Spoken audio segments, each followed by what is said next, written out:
नमस्कार मित्रांनो, हर्षिस कोंडवर तुमचे स्वागत आहे. आज आम्ही चाललो आहे राशींच्या देवीच्या दर्शनाला. तुम्हाला सगळी माहिती आम्ही देणार आहोत.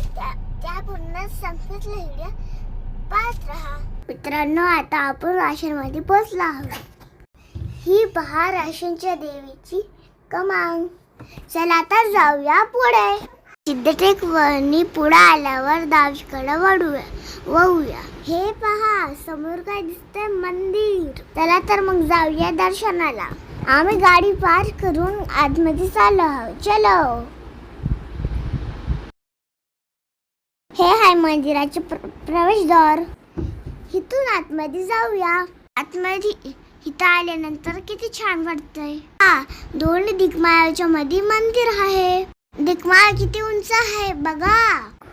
इकडं खूप छान रांगोळी. इकडे मी एक फोटो घेते. कसा आला माझा फोटो? छान आल्यावर कमेंट करा. चला मित्रांनो, जाऊया आतमध्ये दर्शनाला. माझ्या पाठीमागं या बरं पटापटा. ह्या देवीला जगदंबा देवी असं बोलतात. माझ्या पप्पाने सांगितले देवीचे दुसरे नाव एमा देवी आहे. मंदिरात जाताना खाली नाही पाया पडायचं, वरती पाया पडायचं. का बरं? ह्याचं कारण मला पप्पाने सांगितलंय. तुम्हाला माहित असेल तर कमेंट करून सांगा. हे पहा, देवी दिसली का? आता आतमध्ये आलो आहे. चला आता मी दर्शन घेते. मी आणि पप्पाने दर्शन घेतले आहे. आता तुम्ही बी दर्शन घ्यायला या. तसे तर तुम्हाला व्हिडिओमधून दर्शन झाले आहे.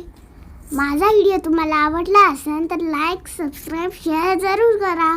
चला भेटूया पुढच्या व्हिडिओमध्ये. तोपर्यंत बाय बाय.